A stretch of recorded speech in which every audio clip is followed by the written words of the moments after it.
everyone. If you're watching this video, then you are part of the TTOR army, an army that is building itself up one subscriber at a time. And in today's video, we will be looking at specifically how atheists misrepresent Christians and creationists regarding the idea of God being the uncaused first cause. Now, what led to today's video? Well, I just came across a post on Twitter by the Thinking Atheist. That's why we're having this video today. The Thinking Atheist, in case you don't know, has an account on Twitter with over 116,000 followers. The Thinking Atheist is not actually a person. It's actually a show, a podcast hosted by Seth Andrews. And this account in particular I know about because oftentimes the Thinking Atheist Twitter account puts out a lot of posts that make arguments that are easily refuted by Christians and creationists, including today's post that we'll be looking at, which is the Thinking Atheist posting a meme a couple days ago. The Thinking Atheist said in this meme, "Everything has a creator. God is that creator. God does not have a creator. Your solution fails when it violates its own premise." To which I responded in the comment section and in a retweet, "Nice straw man of what Christians and creationists actually argue. Turns out that not much thinking goes on in your head." Now, why do I accuse the Thinking Atheist of straw manning what Christians and creationists actually argue?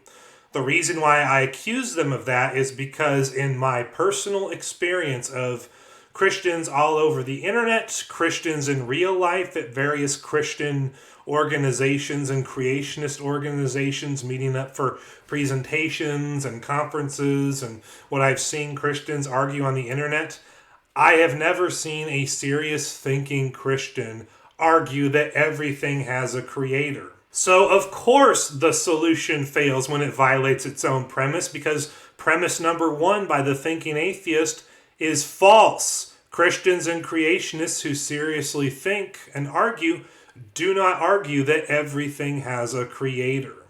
So you're literally making up a premise one that Christians and creationists do not argue or believe in order to make it seem like Christians believe in something that is self-contradictory. Well, what do Christians and creationists actually argue? Generally speaking, Christians and creationists argue that everything that has a beginning has a cause. So if something has a beginning, it has a cause. Universe has a beginning. That's something that is believed in by atheists and evolutionists. Therefore, the universe has a cause. Now, evolutionists and atheists are on the losing side of this argument because they believe that everything came into existence out of nothing with no intelligent intervention or some kind of adequate first cause. So evolution in principle violates the law of cause and effect. Christians and creationists, on the other hand, believe that God created the universe, the earth, the sea, and everything that is in those three things over the course of 6 ordinary days, roughly 6,000 years ago. In that scenario, you have an all-powerful, all-knowing God who has existed eternally. There was never a point where he didn't exist. He's always existed, and therefore, because he's always existed, because he is eternal, because he doesn't have a beginning, he doesn't need a cause. The argument does not apply to God.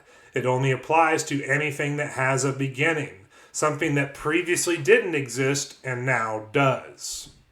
God does not fall into that category. And in case you don't believe me, in case you think I'm just making this up out of the clear blue sky and not presenting arguments that Christians and creationists have been making my entire life and beyond, well, let's go to ChatGPT, which is run by leftists and globalists, and see what it has to say. So I asked ChatGPT, have Christians and creationists, generally speaking, ever argued that everything has a creator? ChatGPT said yes, but with some nuance. Many Christians and creationists have made arguments that sound like everything has a creator, But that's not actually the careful formulation of the argument they intend to defend. In classical Christian apologetics and in most creationist reasoning, the claim is not that everything has a creator, but that everything that begins to exist or everything that is contingent, dependent on something else for its existence, has a cause or creator. Here's how that plays out historically. Number 1, biblical and theological roots. The Bible presents God as uncaused and eternal, from everlasting to everlasting. Psalm 92. Christian thinkers have always made an exception for God because he is self-existent, aseity, meaning he didn't begin or get made, he simply is. Exodus 3:14, I am who I am. Number 2, classical apologetic formulations. Cosmological Argument, Aquinas, Kalam, etc. Kalam version, popular among modern creationists. Number 1, everything that begins to exist has a cause. Number 2, the universe began to exist. Number 3, therefore, the universe has a cause. This avoids the trap of saying everything has a cause, which would force the question, who made God, by only applying the cause principle to things that start existing. Number 3, common misunderstanding. In popular debates, especially with atheists, Christians and creationists are often misrepresented as saying everything has a creator. This straw man is easy to attack because it invites the who created God question. But most informed Christian apologists, from early church fathers to modern young earth creationists, have consistently held that God is the necessary, uncreated first cause. Number 4, within creationism specifically. Whether young earth or old earth, creationists generally argue all natural things, including the universe itself, require a creator because they are not eternal. God is the unique exception, eternal, self-existent, and outside the created order. So there you have it, ladies and gentlemen. According to ChatGPT, which is merely pulling this information from all the publicly available information that Christian apologetics and creationists have been putting out there for decades upon decades, they do not actually argue in Christian and creationist circles that everything has a creator, that everything has a cause. They argue that everything that begins to exist has a cause, and God is the uncaused first cause because he was not created. He is eternal. He has always existed. Now here's where it gets fun. ChatGPT tells me if you'd like, I can give you examples from young earth creationist literature where they explicitly clarify that they don't believe everything has a creator, just everything that began to exist. That way you can see exactly how they've addressed the who made God objection. Do you want me to pull those examples? And of course, I said, yes, please. So ChatGPT says, absolutely.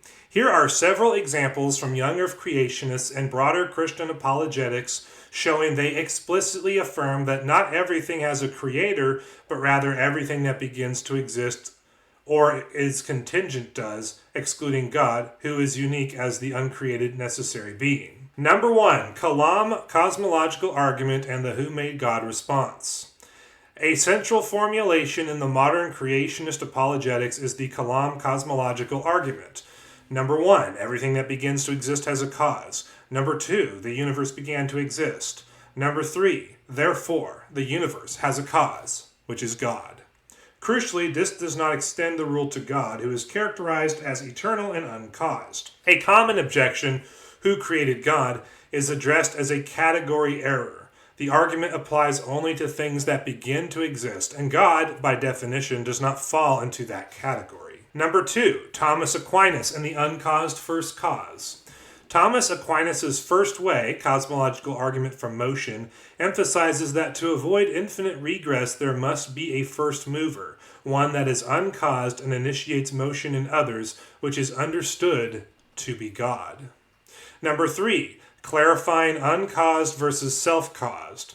Some critics claim saying God is uncaused is special pleading.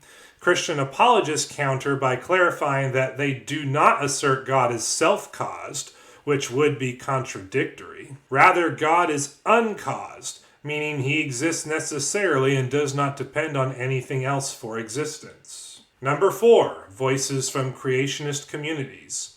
You'll also find similar declarations by believers in community discussions. Someone on Reddit said, "No one made God. God is the uncreated maker of all things. He always has been and always will be." This is from the Christianity subreddit. "God always was and always will be. He was not created." This is from the Catholicism subreddit. Now, we can ignore the 4th bullet point because it's just quoting people from Reddit. But the first 3 points that we looked at prove conclusively that Christians historically have argued not that everything has a cause or that everything has a creator. They have historically argued that everything that begins to exist has a cause. This is conclusively proven by these few examples that ChatGPT pulled up for us. So, as we see at the summary table, claim. Everything has a creator. What creationists apologists assert? No. Not only everything that begins to exist or is contingent. Claim. Who created God? What Christians and apologists assert?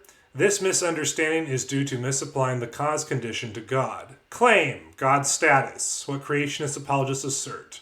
He is uncaused, necessary, and outside the constraints of time or being created. And we're not going to ask ChatGPT for more specific examples in creationist literature talking about this stuff. But I think you get the point by now. Historically, Christians have always argued that everything that begins to exist has a cause.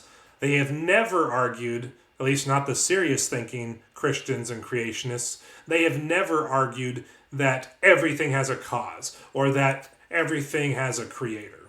Historically, we have not argued that when it comes to apologetics and defending the faith. So nice try, Thinking Atheists, but your attempt to prove that Christians' solutions fail because it violates its own premise, turns out the argument you made is a complete straw man. Christians do not argue that everything has a creator, and you are literally making this up in order to try and make Christians look bad.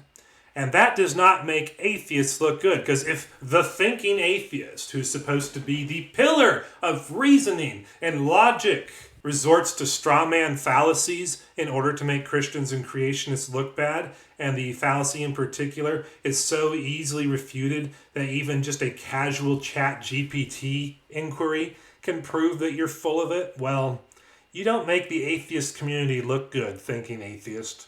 Maybe you should find a new line of work. Maybe, instead of trying to engage with Christians and creationists and making yourself and the atheist community look incredibly moronic, maybe you should just stick to telling true stories on your True Stories podcast. I think you might be better off doing that, Seth.